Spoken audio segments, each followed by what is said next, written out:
Doctor ortho, Ayurvedic oil and capsule. अब दर्द भी घुटने टेकेगा।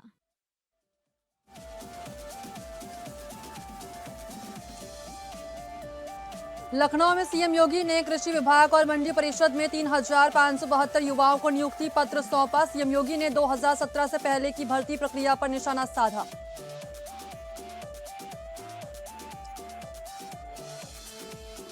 लखनऊ में यूपीएसएससी छात्रों ने उप मुख्यमंत्री ब्रजेश पाठक के आवास पर किया प्रदर्शन। सैकड़ों की संख्या में पहुंचे छात्रों ने हाथों में तख्ती और बैनर लेकर दर्ज किया विरोध। डिप्टी सीएम ने प्रदर्शन कर रहे अभ्यर्थियों से की बातचीत। कमीशन के चेयरमैन को छात्रों की समस्याओं का जल्द समाधान करने का दिया निर्देश। स्कूल में हिजाब पर इलाहाबाद हाईकोर्ट का बड़ा फैसला। स्कूल में स्कार्फ या हिजाब पहनने की अनुमति नहीं। कोर्ट ने कहा ड्रेस कोड पंथ निरपेक्षता को मजबूत करने वाला। हिजाब पहनना इस्लाम की अनिवार्य धार्मिक प्रथा नहीं। हाईकोर्ट के फैसले के बाद सियासी बयानबाजी तेज। समाजवादी पार्टी ने कहा हिजाब मुस्लिम समुदाय का अनिवार्य धार्मिक प्रथा।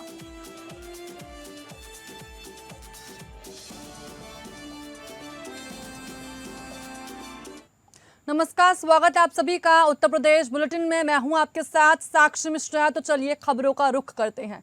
यूपी में 3,572 युवाओं को सरकारी नौकरी का तोहफा मिला है। सीएम योगी आदित्यनाथ ने इनको नियुक्ति पत्र सौंपा। साथ ही कृषि विभाग और मंडी परिषद में इन सभी को नियुक्तियां मिली हैं।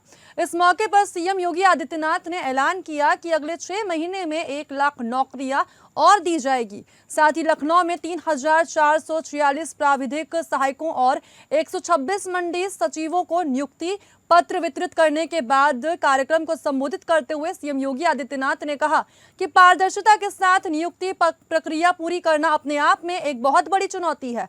बिना भेदभाव और आरक्षण नियमों के अनुरूप योग्य अभ्यर्थियों को मेरिट के आधार पर नियुक्ति पत्र मिले, ये सुनिश्चित करना चुनौतीपूर्ण कार्य था, लेकिन भर्ती बोर्ड इसमें सफल रहे। साथ ही सीएम योगी ने कहा कि उनकी सरकार अब तक 9,30,000 से ज्यादा उत्तर प्रदेश के युवाओं को सरकारी नौकरी देने में सफल रही और किसी भी नियुक्ति पर सवाल नहीं उठाया जा सकता। उन्होंने साल 2017 से पहले की भर्ती प्रक्रिया पर निशाना साधते हुए कहा कि उस समय विज्ञापन निकलने के बाद चाचा भतीजे की जोड़ी और पूरा खानदान वसूली के लिए निकल पड़ता था, जबकि नौजवान भटकता रहता था और परिणाम नहीं आता था। सीएम योगी ने कहा कि उस दौर में भर्ती प्रक्रिया पर सवाल उठते थे और आखिरकार न्यायालय को हस्तक्षेप करते हुए नियुक्तियों पर रोक लगानी पड़ती थी। उन्होंने दावा किया कि मौजूदा सरकार ने भर्ती प्रक्रिया में पारदर्शिता और मेरिट को प्राथमिकता दी है। बताते हुए प्रसन्नता है कि इस दौरान हमारी सरकार ने 9,30,000 से अधिक उत्तर प्रदेश के युवाओं को सरकारी नौकरी उपलब्ध करवाने में सफलता प्राप्त की है और एक भी नियुक्ति पर कोई प्रश्न नहीं खड़ा कर सकता। हमने पहले दिन से तय कर रखा है कि जो 17 के पहले की परिपाटी थी कि नियुक्ति का विज्ञापन निकलता था, चाचा भतीजे की जोड़ी और महाभारत का पूरा खानदान फिर वसूली के लिए प्रदेश भर में निकल पड़ता। नौजवान भटकता रहता था, परिणाम नहीं आता था और अंततः माननीय न्यायालय को कोर्ट में स्टे लगाना पड़ता था। आज के दिन पर पारदर्शी तरीके के साथ नियुक्ति की प्रक्रिया को पूरा करना अपने आप में एक चैलेंज है और उसमें भी बिना भेदभाव के आरक्षण के नियमों का पालन करते हुए लखनऊ में मंगलवार को यूपीएसएससी के भर्ती अभ्यर्थियों ने वेटिंग लिस्ट की मांग को लेकर उत्तर प्रदेश के उप मुख्यमंत्री ब्रजेश पाठक के आवास के बाहर विरोध प्रदर्शन किया। दरअसल बारिश के दौरान भी भारी संख्या में छात्र आवास के बाहर डटे रहे। साथ ही प्रदर्शन को देखते हुए ब्रजेश पाठक के आवास के बाहर सुरक्षा बढ़ाई गई और मौके पर पुलिस बल को तैनात किया गया। इस दौरान डिप्टी सीएम आवास से बाहर निकले और उन्होंने प्रदर्शन कर रहे अभ्यर्थियों से बातचीत कर उनकी मांगे सुनी। उन्होंने कमीशन के चेयरमैन से बात की है और छात्रों की समस्याओं का जल्द से जल्द समाधान करने का आदेश भी दिया है। इसके बाद अभ्यर्थियों ने प्रदर्शन खत्म किया। उप मुख्यमंत्री ने मामले का संज्ञान लेते हुए जल्द निर्णय का आश्वासन दिया। उन्होंने कहा कि उन्होंने उत्तर प्रदेश यूपीएसएससी के चेयरमैन से इस मुद्दे पर बातचीत की है और अभ्यर्थियों की समस्याओं को सुनकर जल्द से जल्द समाधान करने के लिए कहा है। उन्होंने ये भी निर्देश दिए कि भर्ती के विज्ञापनों के लिए उपलब्ध रिक्तियों को जल्द जारी किया जाए। साथ ही उप मुख्यमंत्री ब्रजेश पाठक ने कहा कि हमारी सरकार हर हाल में युवाओं और छात्रों के साथ खड़ी है, डटी हुई है उनके साथ। उन्होंने कहा कि हमने आज कमीशन के सामने भी उनकी चिंताएं रखी हैं। विश्वास है कि सरकार और कमीशन के बीच तालमेल बिठाकर हम जल्द ही उनकी समस्याओं का समाधान निकालेंगे।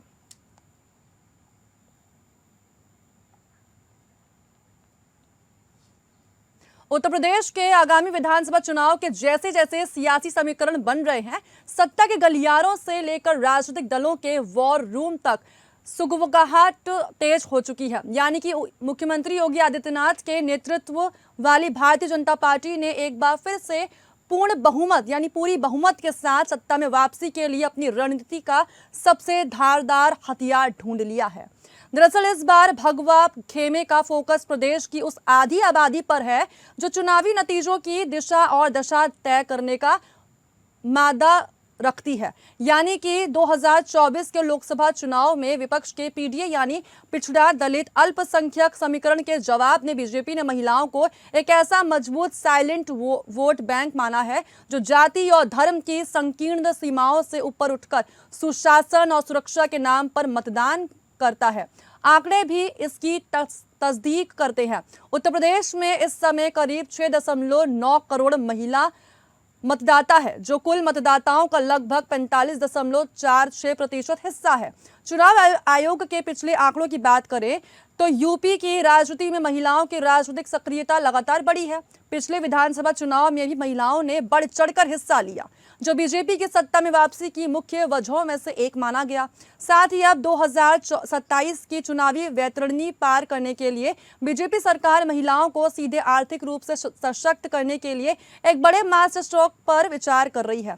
खबरों के अनुसार बताया जा रहा है कि पार्टी के केंद्रीय और प्रदेश नेतृत्व के बीच हुई बैठकों में इस बात को लेकर चर्चा हुई कि महिलाओं के मन में कैसे उतरा जाए। इस योजना को अमली जामा पहनाने के लिए 3 मुख्य विकल्पों पर मंथन चल रहा है। चुनाव से पहले 20,000 की पहली किस्त और सरकार बनने पर 10,000 की 3 और किस्तों के जरिए 50,000 रुपए सीधे बैंक खातों में भेजना, शिक्षा, स्वास्थ्य और कौशल विकास आधारित योजनाओं का दायरा बढ़ाना और उत्तर प्रदेश में पहले से चल रही कल्याणकारी योजनाओं को और ज्यादा व्यापक रूप देना। बीजेपी सरकार महिला सुरक्षा, सम्मान और स्वरोजगार को अपना सबसे बड़ा चुनावी एजेंडा बना रही है। सरकार के तर्कस में कई बड़े तीर पहले से ही मौजूद है। हालांकि ऐसा नहीं है कि तैयारी सिर्फ बीजेपी की तरफ से हो रही है। दरअसल विपक्ष की बात करें तो विपक्ष की नजर भी उत्तर प्रदेश में उस आधी आबादी पर टिकी हुई है जो विधानसभा चुनाव में गेम चेंजर साबित हो सकता है। साल 2027 के चुनाव में विपक्ष की जातिगत गोलबंदी के सामने बीजेपी का ये महिला केंद्रित एजेंडा एक बड़ा सियासी दांव साबित हो सकता है। अगर सरकार चुनाव से ठीक पहले महिलाओं के खाते में सीधे आर्थिक मदद भेजने वाली किसी बड़ी योजना का ऐलान करती है तो ये गेम चेंजर साबित हो सकता है। ये देखना बड़ा दिलचस्प होगा कि विपक्ष इस महिला कार्ड की कार्ड कैसे ढूंढता है। उत्तर प्रदेश की सियासत में इस बार आधी आबादी ही तय करेगी कि ताज किसके सिर सजेगा। प्रधानमंत्री मोदी जी के नेतृत्व में आदरणीय योगी आदित्यनाथ जी ने डबल इंजन की सरकार के माध्यम से उत्तर प्रदेश की महिलाओं को आर्थिक रूप से, सामाजिक रूप से न सिर्फ सशक्त किया है बल्कि उनका स्वावलंबन एवं सम्मान को भी सुनिश्चित करने का काम किया है। आज उत्तर प्रदेश की करोड़ों महिलाओं को आर्थिक रूप से सरकार के माध्यम से सहायता मिल रही है, जिसके चलते उनकी न सिर्फ आर्थिक सशक्तिकरण हो रहा है बल्कि वो सामाजिक रूप से भी मुख्य धारा में शामिल हो रही हैं। बहुजन समाज पार्टी प्रमुख मायावती ने पंजाब में पार्टी के जनाधार को बढ़ाने और पार्टी संगठन के कार्यों की आज लंबी चली बैठक में विस्तृत समीक्षा की है। इसके साथ ही उत्तर प्रदेश और उत्तराखंड के साथ अगले वर्ष के प्रारंभ में होने वाले आगामी विधानसभा चुनाव में कर्मठ और ईमानदार लोगों को पार्टी कैंडिडेट बनाने पर विशेष बल दिया जा रहा है। बैठक की बात करें तो बैठक में बीएसपी ने पंजाब में विधानसभा चुनाव उत्तर प्रदेश और उत्तराखंड की तरह अकेले अपने बलबूते पर लड़कर अच्छा रिजल्ट लाने का संकल्प लिया है, जिसकी खास वजह चुनावी गठबंधन से बीएसपी को सीट और वोट प्रतिशत दोनों में होने वाले गाठे को लेकर पार्टी के लोगों के मनोबल को गिराने से बचाना है। ऐसे में विरोधियों के सभी साम दाम दंड भेद आदि हथकंडों का डट कर सामना करते हुए बेहतर रिजल्ट लाने की पूरी तैयारी की जा रही है।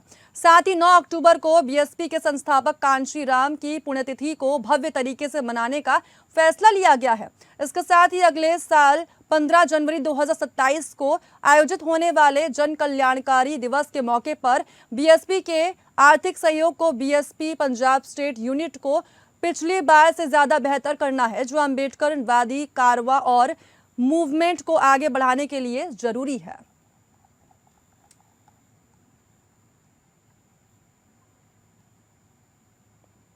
इलाहाबाद हाईकोर्ट ने प्रयागराज के अत्तरसुइया स्थित टैगोर पब्लिक स्कूल की एक नाबालिग छात्रा सुकेना रिजवी की उस याचिका को खारिज कर दिया है जिसमें उसने स्कूल की तय ड्रेस कोड के साथ अतिरिक्त रूप से स्कार्फ यानी हिजाब पहनकर कक्षा में बैठने की अनुमति मांगी थी।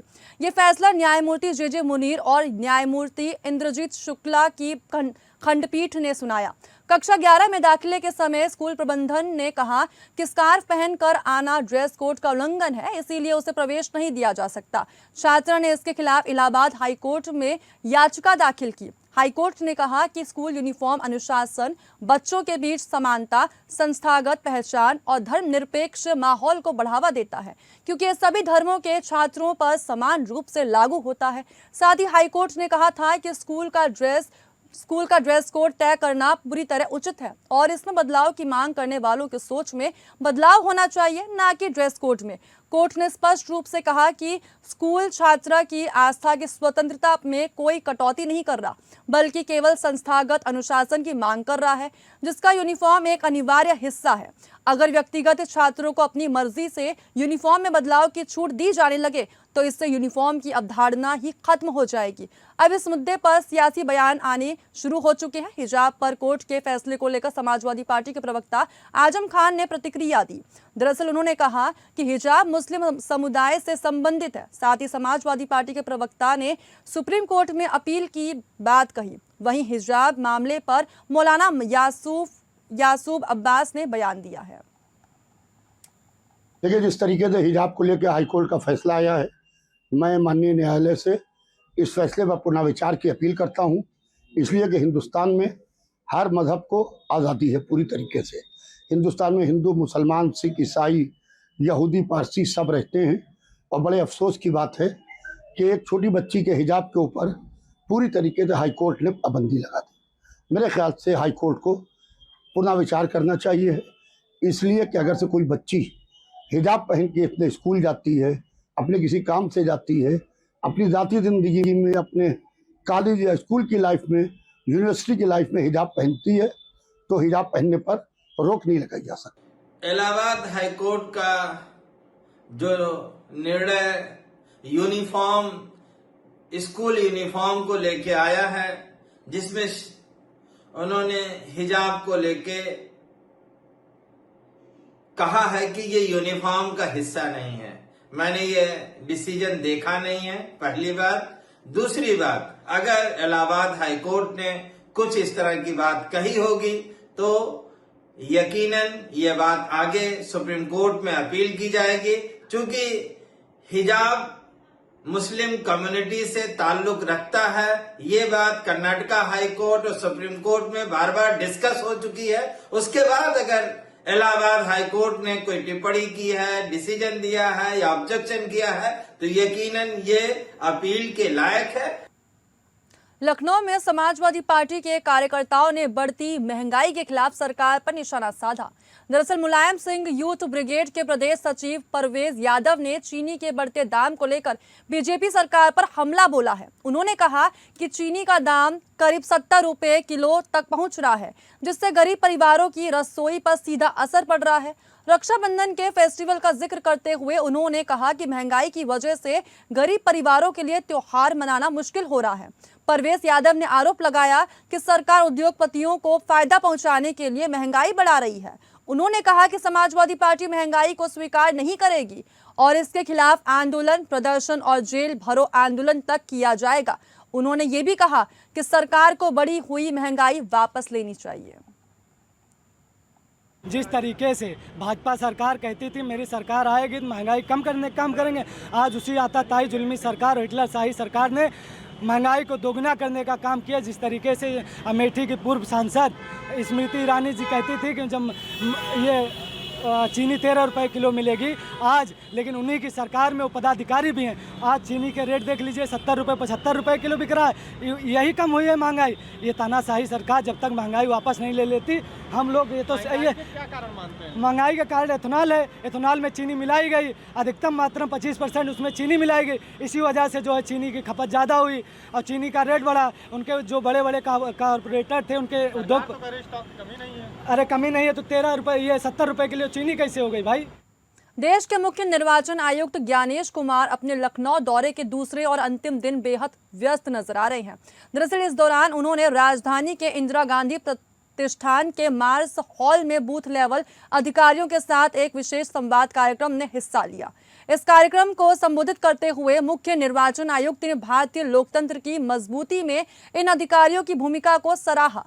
उन्होंने कहा कि बूथ लेवल अधिकारी हमारे लोकतंत्र की असली आधारशिला है। ज्ञानेश कुमार ने आगे कहा कि ये अधिकारी अपनी पारदर्शिता और कर्मठता के लिए न सिर्फ अपने बूथ क्षेत्र के मतदाताओं के बीच जाने जाते हैं, बल्कि इनकी ये पहचान पूरे भारत और विश्व स्तर पर यानी अंतर्राष्ट्रीय स्तर पर भी देखने को मिलती है। इस उच्च स्तरीय संवाद के दौरान मुख्य निर्वाचन आयुक्त ने बीएलओ की कार्यकुशलता की सराहना करते हुए उनके अमूल्य सुझावों को ध्यान से सुना और उनकी चुनावी प्रक्रिया से जुड़ी जिज्ञासाओं का संतोषजनक समाधान भी किया। चुनाव आयोग का ये कदम जमीनी स्तर पर कार्य करने वाले कर्मचारियों का मनोबल बढ़ाने की दिशा में एक बड़ा प्रयास माना जा रहा है। बूथ लेवल ऑफिसर्स भारत के लोकतंत्र की आधारशिला है।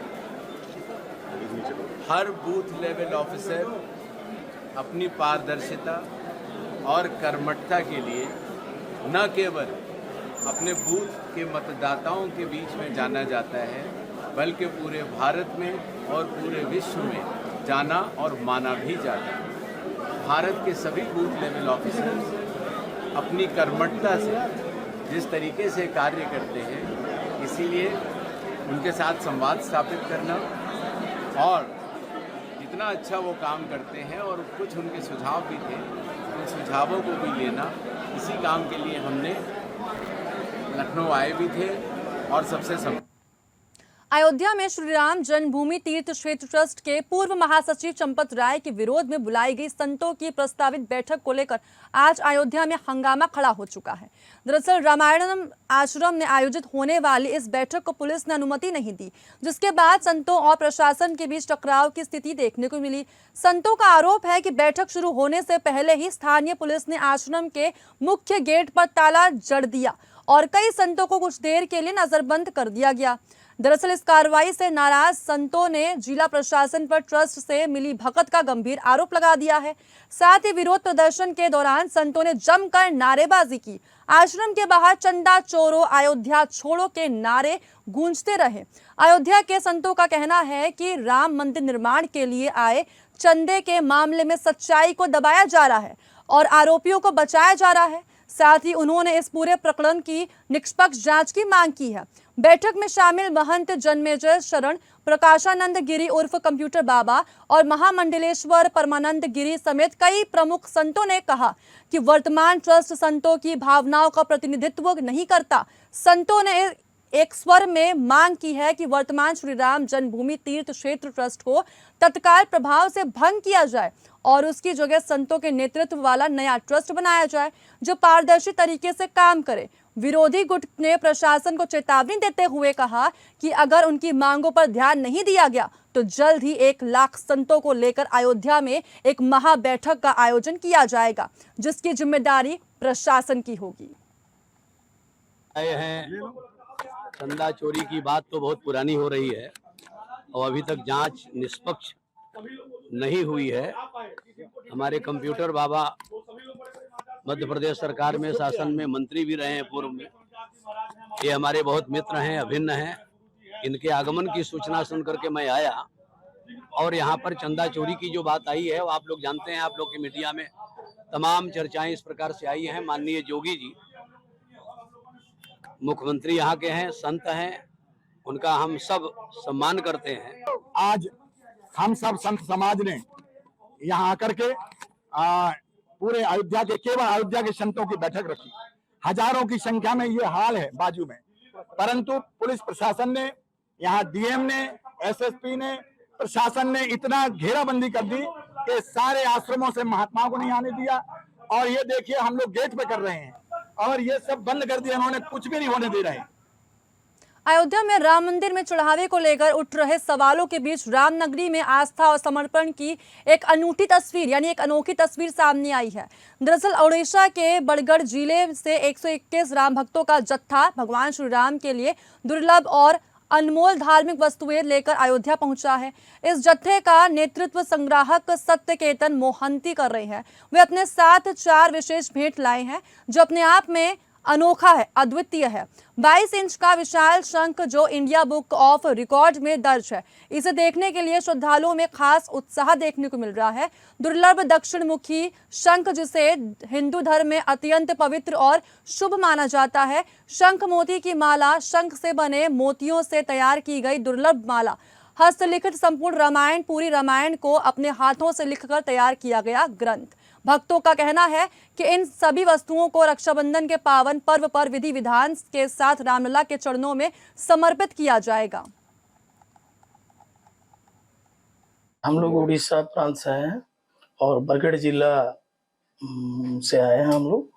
और ये जो है भगवान श्री राम के चरण में हम लोग समर्पित करने के लिए दक्षिणावर्ती शंख है जिसको लक्ष्मी शंख कहा जाता है और 403 मोतियों का माला है।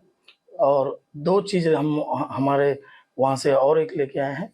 और हमारे जो लोकल लैंग्वेज है संबलपुरी भाषा बोला जाता है उसमें अनुवाद किया गया रामायण, जो कि अंतर्राष्ट्रीय संग्रहालय को यहाँ पे जो रामायण के ऊपर जो हो रहा है तो वहाँ पे दिया जाएगा। और गदा शंख जो है 21 इंच का वो भी म्यूजियम को दिया जाएगा। और हम यहाँ आज इस राम भूमि, पवित्र भूमि में एक भावनात्मक विषय पे उपस्थित हुए हैं। सबसे बड़ी हमारे लिए गर्व की बात है, प्रभु राम या समग्र भारत के आत्मा है और इस पवित्र क्षण में हम लोग अपने आप को शामिल करने का सौभाग्य देख रहे हैं।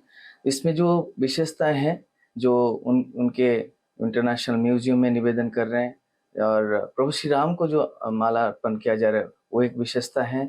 वहाँ के जो लोकल कारीगरों से मिट्टी से जो एक विशेष धान है जिसमें पिछले 6 महीनों से प्रस्तुत किया गया एक राखी है, विशेष आज राखी पर्व के तौर पे उनको निवेदन किया जाएगा।